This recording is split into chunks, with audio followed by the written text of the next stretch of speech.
Henry Alexander Wickham was a failed tobacco farmer, a failed bird of paradise feather trader, and a man who had buried a child and a wife in the jungles of Brazil before he turned 40.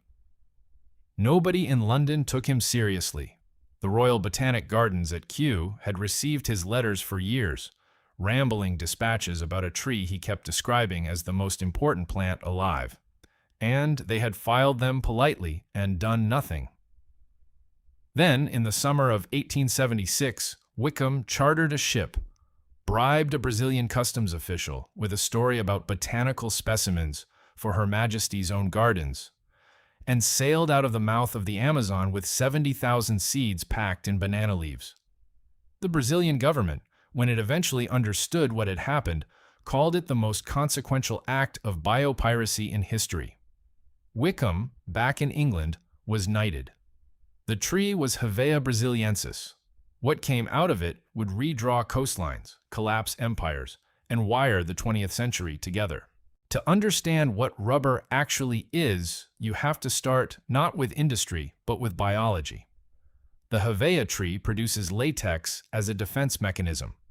When an insect bores into the bark, the milky fluid floods the wound, hardens on contact with air, and traps the insect. The tree has been doing this for roughly 35 million years, long before any human had a name for the substance or a use for it. The Maya and the Olmec of Mesoamerica were the first to process it deliberately. Archaeological evidence recovered from sites in Veracruz and dating to around 1600 BCE shows rubber balls used in the ritual ball game, a ceremony so serious that losing teams were sometimes executed. The players were not bouncing a toy. They were managing a theological problem. Spanish conquistadors arriving in the 16th century watched the balls bounce and could not explain it. European materials did not behave this way. They sent samples back across the Atlantic, and natural philosophers poked at the substance with genuine bewilderment for 2 centuries without producing anything useful. Charles de la Condamine, a French mathematician traveling through Ecuador in 1736, wrote the first proper scientific description of latex collection. He noted that the local Quechua called the tree caoutchouc, from words meaning weeping wood. He brought samples to Paris. Parisian scientists admired them, wrote papers, and filed them away. The practical breakthrough, when it finally came, arrived through failure. Charles Goodyear did not discover vulcanization through careful laboratory reasoning. He discovered it by accident in 1839 when he dropped a mixture of rubber and sulfur on a hot stove in his kitchen in Woburn, Massachusetts.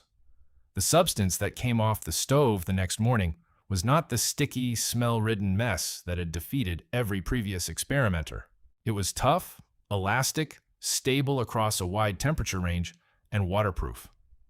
Goodyear had no idea why it worked. He spent the next decade trying to explain the chemistry and never fully succeeded. He also spent the next decade being defrauded, plagiarized, and sued. And he died in 1860, owing roughly $200,000.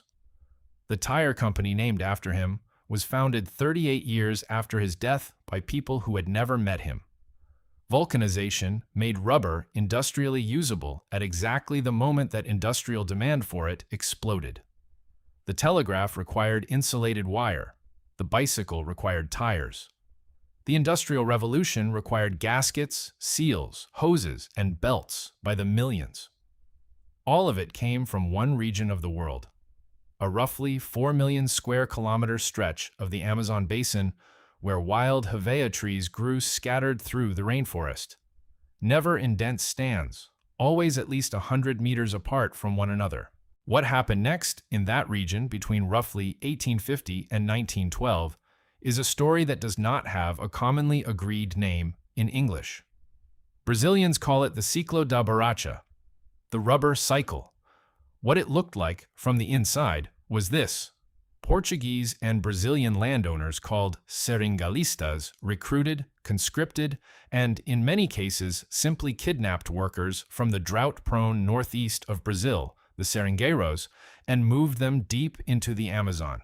The seringueiros were then advanced the cost of their transport, their tools, and their food at prices set entirely by the seringalista, against wages set entirely by the seringalista, which guaranteed that the debt could never be paid off. A seringueiro's working day began before 4 in the morning. He would walk a circuit of perhaps 200 individual trees, each one marked with a diagonal cut in the bark, collecting the latex that had dripped overnight into small clay cups. The afternoon was spent smoking the collected latex over a fire to coagulate it into a solid ball. An efficient seringueiro might produce 2 kilograms of finished rubber per day. For this, he received nothing that could be taken out of the forest. At the top of this system sat a small group of rubber barons operating from Belém and Manaus. The wealth they accumulated was so disproportionate that it ceased to be abstractly expressible and became architectural instead. Manaus in 1896 had electric streetcars before most American cities. The Teatro Amazonas, the opera house that still stands in the center of Manaus, was built with Italian marble, Venetian glass, and Portuguese roof tiles shipped individually up the Amazon at costs that no one has ever fully tallied. Enrico Caruso performed there, or was invited to perform there, depending on which account you believe. The rubber barons dressed in European suits and sent their laundry to Lisbon to be washed, because the Amazon water, they claimed, damaged the fabric. This was almost certainly not true. It was a performance of distance from the place that had made them rich.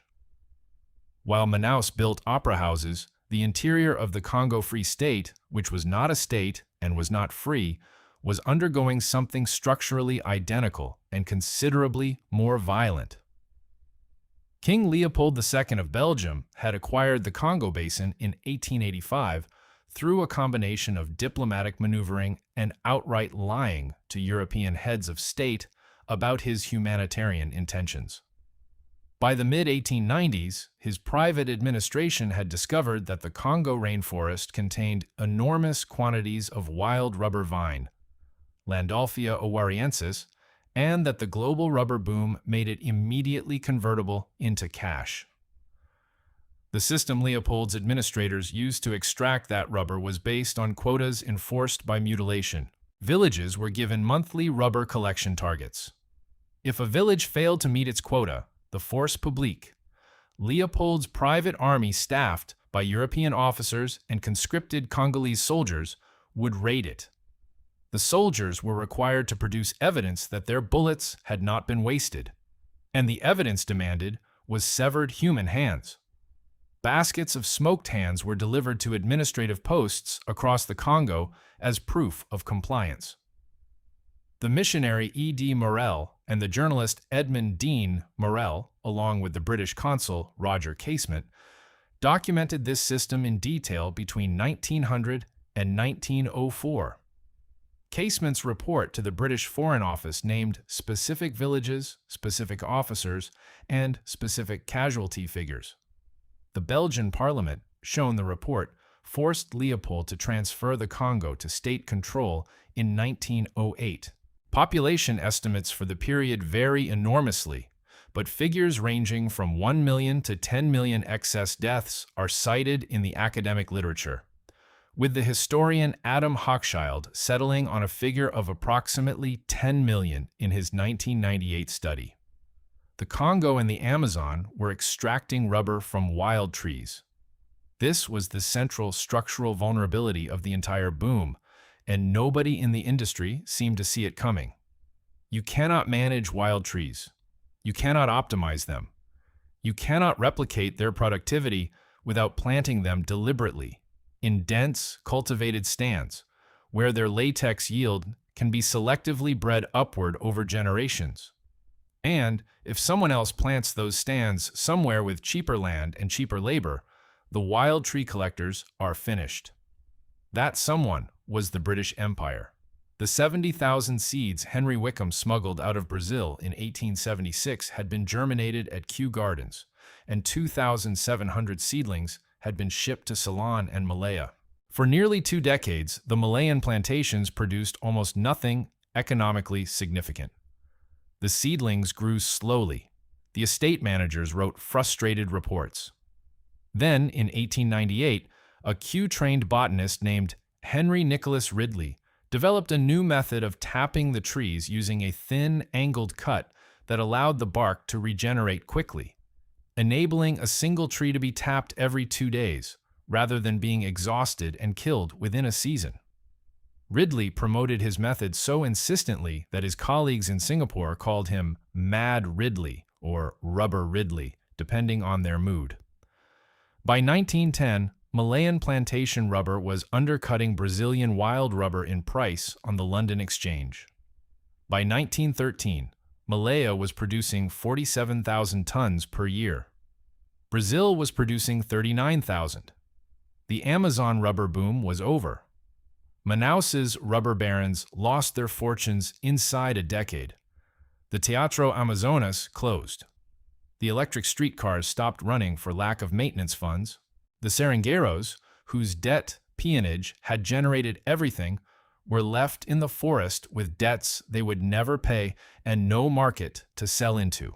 The Malayan plantation system now dominated global rubber supply, and it operated at a scale that required a different kind of thinking about the commodity.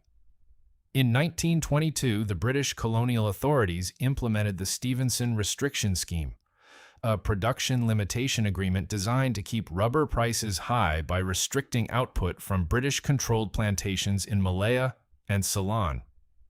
The United States, which by the early 1920s was consuming 70% of the world's rubber supply for its automobile industry, was not consulted and was not pleased. Herbert Hoover, then Secretary of Commerce under Coolidge, called the scheme a deliberate price-fixing operation against American consumers and pushed hard for an American synthetic rubber program as a counter. His efforts produced very little in the 1920s.